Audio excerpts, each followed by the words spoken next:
ఇట్లా పట్టుకో. ఇదేంది చెప్పు.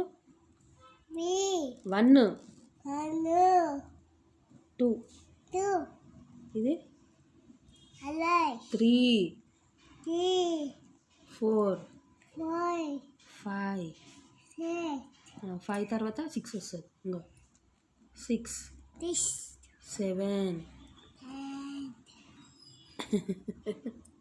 8 కింద చూడు 9 10 చెప్పు 1 ఇదేంది మరి చెప్పు 11 12 నీకు 10 దాకానే కావాలి కానీ దా 1 రాయి 1 రాయి బేట 1 రాయి. ఏడుంది 1 ఎక్కడుంది? ఇక్కడ ఉంది 1 రాయి.